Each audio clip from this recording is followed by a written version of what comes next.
Morning class. तो हम लोग अपना चैप्टर 3 पढ़ रहे थे। डिवीजन क्लास चल रहा था आपका। हम लोगों ने आधा टॉपिक खत्म कर लिया था। आज हम लोग 3.2 टॉपिक सेल्फ से स्टार्ट करेंगे। ओके, तो आज हम लोग टॉपिक सेल्फ से स्टार्ट करेंगे। ओके, तो self fibre are also called animal fibre. तो सेल्फ फाइबर को हम लोग एनिमल फाइबर भी बोलते हैं।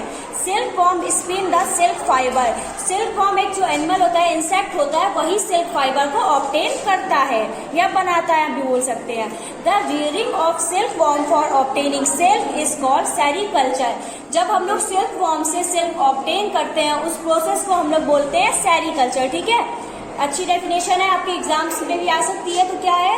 The rearing of self form for obtaining self is called sericulture. तो आगे है, find out from your mother aunt grandmother the kind of silk saris they have. तो आप लोग के घर में देखा होगा, आपकी मम्मी, दादी, बहनें, जो भी बड़े लोग हैं, वो लोग सिल्क की साड़ी पहनते हैं। तो आप लोग उनसे भी पूछ सकते हो ये कैसी साड़ी है, मतलब अलग अलग तरह के, आप लोग अलग अलग कलर के सिल्क की साड़ी देखते हो।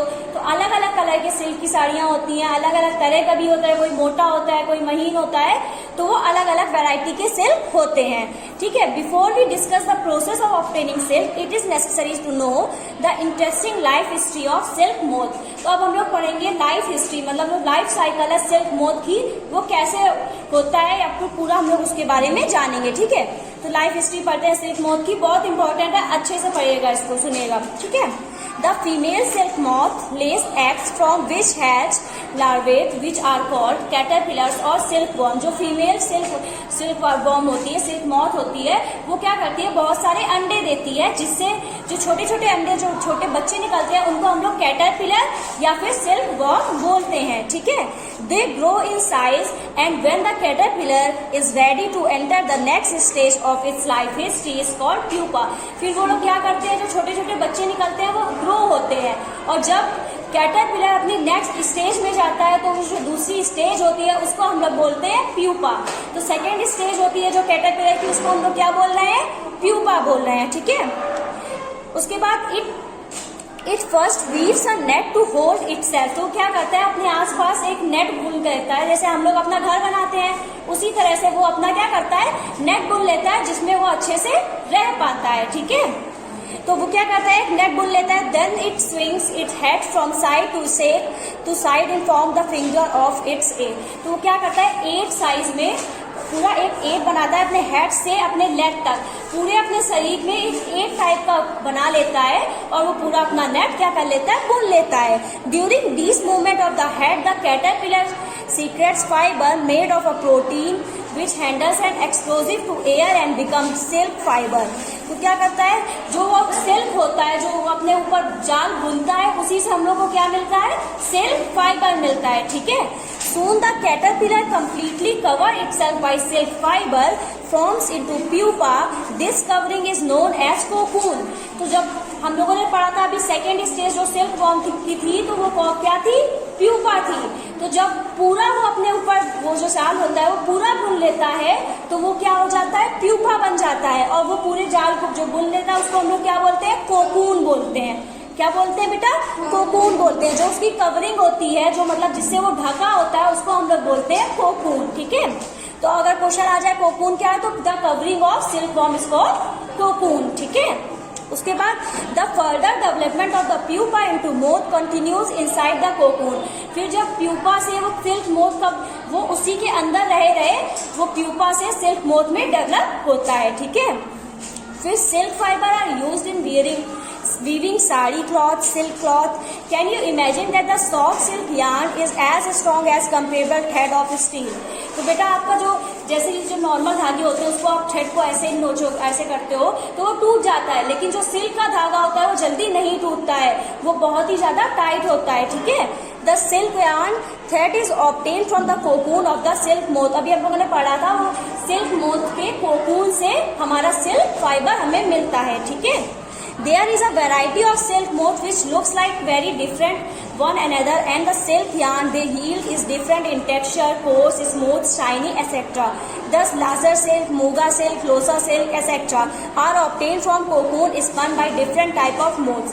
तो जैसे हम लोगों ने अभी ऊन वाले में, हम लोगों ने इसके पहले वुल वाले में भी देखा था कि अलग अलग टाइप की शेप होती हैं, अलग अलग टाइप की वुल देती हैं, वैसे ही सिल्क वॉर्म भी डिफरेंट डिफरेंट टाइप के शेप के होते हैं, साइज के होते हैं, कलर के होते हैं, और वो डिफरेंट डिफरेंट टाइप का हमें सिल्क प्रोवाइड करते हैं, ठीक है, जो कलर में डिफरेंट होते हैं, टेक्सचर में डिफरेंट होते हैं, ठीक है। तो इसी से अलग अलग टाइप के हम लोग को सिल्क मिलते हैं। The most common silk moth is the mulberry silk moth. Mulberry का जो पेड़ होता है उसमें जो सिल्क मोथ होता है वो अधिकतर हम लोग यहाँ देखने को मिलता है, बहुत कॉमन है। The silk fibre from the cocoon of this moth is soft, stretch and elastic, can be died in beautiful colours. तो ये जो सिल्क मोथ होता है जो मुलबरी की लीफ में होता है उसी की हम लोग साड़ियाँ बनाते हैं। सेरीकल्चर और culture of silk worm is very old occupation in India. India produce plenty of silk on a commercial scale. जो हमारी इंडिया है उसमें बहुत ज्यादा ही सिल्क का व्यापार होता है, ठीक है। उसके बाद बेटा एक्टिविटीज है आपकी जो आपकी इतनी इंपॉर्टेंट नहीं है तो उसको हम लोग नहीं पढ़ेंगे, हम लोग वो चीज पढ़ेंगे जो आपके इंपॉर्टेंट है और जो आ सकती है। उसके बाद हम लोग पढ़ेंगे फ्रॉम कोकून टू सिल्क। अभी हम लोगों ने देखा हम लोग को कोकून से सिल्क मिलता है, लेकिन पूरा प्रोसेस क्या होता है, कैसे सिल्क मिलता है, हम लोग क्या क्या करते हैं, जैसे हम लोग ने वूल का प्रोसेस देखा था ना, उसी तरह से सिल्क का प्रोसेस क्या होता है हम लोग वो इसमें पढ़ेंगे, ठीक है।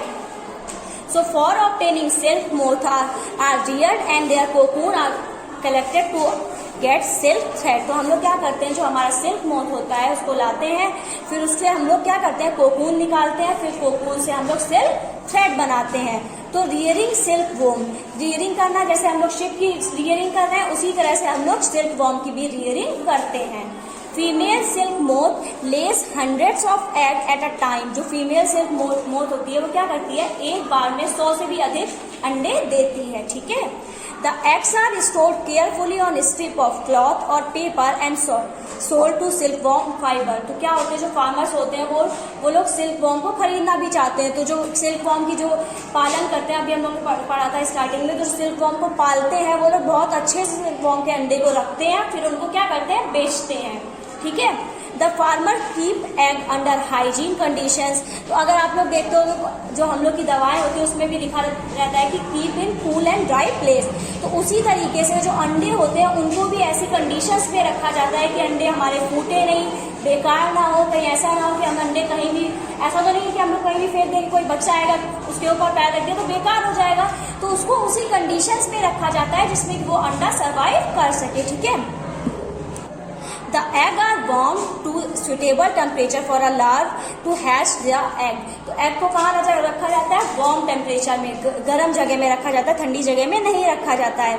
This is done when mulberry leaves bear a fresh crop of।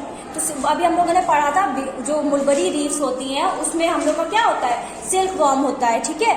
तो द लार्वा कॉल्ड कैटरपिलर, जो उसमें जो सिल्क वॉर्म होता है उसको हम लोग क्या बोलते हैं, कैटरपिलर। जो उसमें लार्वा हो जाता है उसको हम लोग बोलते हैं caterpillar. Silk worm eat day and night and increase. तो क्या करता है, सिल्क वॉर्म जो मुलबरी लीव होता है उसको दिन भर खाता है और क्या हो जाता है, बड़ा हो जाता है, डेवलप हो जाता है। फिर the larva are kept in clean bamboo trays along with freshly chopped mulberry leaves. तो अभी हम लोगों ने देखा जो हमारा सिल्क वॉर्म है वो क्या खाता है, मुलबरी लीव्स खाता है। तो हम लोग उसको एक ट्रे में रखते हैं, बम्बू की ट्रे में, और उसमें क्या डाल देते हैं, उसके खाने के लिए बहुत सारी मुलबरी लीव्स डाल देते हैं कि वो अच्छे से खा पाए और डेवलप हो पाए, ठीक है। फिर उसके बाद after 25 to 30 days the caterpillar stop eating and move to a tiny chamber of bamboo. उसके बाद जब वो बहुत खा लेता है और बड़ा हो जाता है तो वो क्या करता है, टाइनी छोटा सा अपना चैम्बर बनाता है, वहां पे चला जाता है। In the tray to spin cocoon small rats और ट्विंग्स में be provide in the tray to which cocoon get attach. तो आप लोगों ने देखा था कि कोकून अपने क्या करता है, जो सिल्क वॉर्म होता है अपने आसपास जाल बुनता है। तो जाल बुनने के लिए उसको किसी में चिपकना पड़ता है, कोई कहीं पे जाता है तो हम लोग क्या करते हैं, छोटी छोटी पेड़ की टहनी रख देते हैं उसमें। पहले वो खाता है मुलबरी लीव्स, फिर छोटी छोटी टहनी रख देते हैं, उसमें जाके वो टहनी में लग के अपने ऊपर पूरा जाल कोकून बना लेता है, ठीक है। फिर क्या करता है, अब हम लोग पढ़ेंगे processing of silk. A pile of cocoon is used for obtaining silk fiber. The cocoon are kept under the sun or boiled or exposed to steam. अभी हम लोगों ने पढ़ा था जो कोकून हमारे हैं उसको हम लोग किसमें रखेंगे, गर्म जगह में रखेंगे, सनलाइट के पास रखेंगे. The silk fiber separate out, फिर उससे सिल्क फाइबर निकल आता है जब वो पूरा अपना कोकून बना लेता है. ठीक है. The process of taking out thread from the cocoon for use as a silk is called reeling the silk. तो इधर आपको क्वेश्चन आ सकता है रीलिंग द सिल्क क्या हो रहा है, तो वो प्रोसेस जब हम लोग जो हमारा कैटरपिलर है उससे हम लोग थ्रेड निकाल रहे हैं और उसकी रीलिंग कर रहे हैं, तो वो हो रहा है हमारा reeling the silk. The process of taking out thread from a cocoon, taking out thread मतलब धागा उससे कोकून से निकालना, वो हमारा प्रोसेस कहला रहा है रीलिंग द सिल्क. ठीक है. Reeling is done in special machine which unwind the thread or fiber of silk from the cocoon. Silk fiber are then spun into the silk thread which are woven into silk cloth by weaves. उसके बाद क्या होता है, पहले हम लोग धागा निकालते हैं उससे, फिर उसको अलग अलग कलर्स में करते हैं, फिर उसको स्पिन कर देते हैं, रील में अच्छे से बेचते हैं. ठीक है. तो ये पूरा हमारा सिल्क वाला चैप्टर पूरा जो टॉपिक था वो भी हम लोग का खत्म हो चुका है. यहाँ से ये चैप्टर पूरा फिनिश हो गया है. तो जिसका भी बच्चों का वर्क कंप्लीट नहीं है चैप्टर 3 का, आज मैं पीडीएफ भेजूंगी, वो पूरा काम कंप्लीट करके मुझे कॉपी करेक्शन के लिए ऑनलाइन भेजेगा. Thank you class.